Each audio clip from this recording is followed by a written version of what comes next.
Good afternoon, friends. This is Pastor Kelly here with you with the Monday edition of Grace Thoughts. Usually it's Monday morning, but today it's Monday afternoon.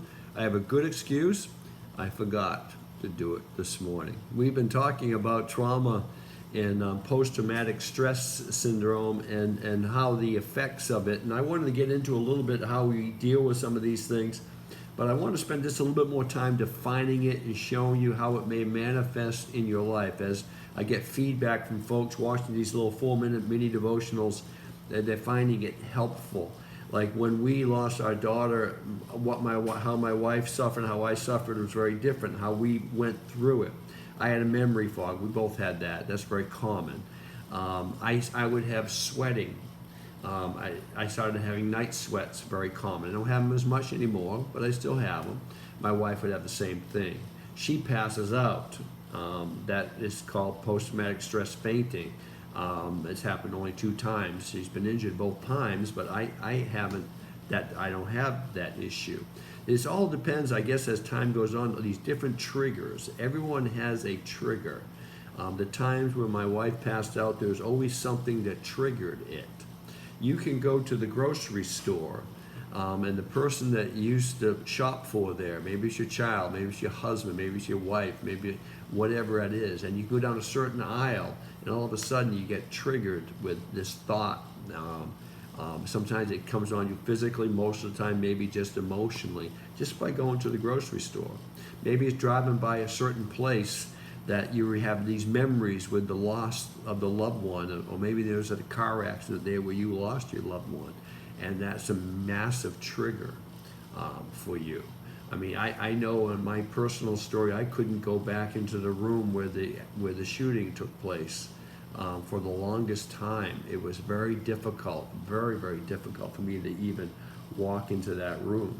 So it can be, maybe if you are a abused spouse, husband who has been under emotional abuse, or a wife that has been under the emotional abuse of a husband who yells at you and physically intimidates you, or a wife that gets emotionally controlling and would just raise the elevation of the emotions to a point that year after year after year after year, the husband's identity goes away because he just doesn't want to fight with his wife anymore.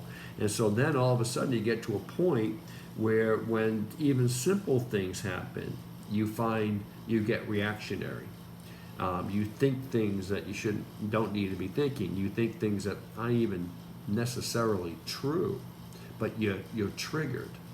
Just a raised elevation of the voice, and the person may not even mean anything by it, and may not even be thinking what you're thinking, but it triggers you because you have post-traumatic stress. You've been traumatized.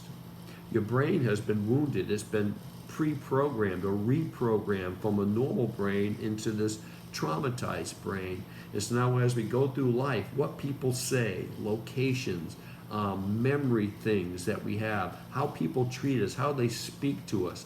It causes these certain triggers that will sometimes create another emotional response, maybe an angry burst, defense mechanisms, whatever it is, or they'll begin to, as I like to say, pull us down that dark chain road, that road into a place of darkness where the memory of that event when the trauma took place begins to control us again. Well, with that, we're out of time.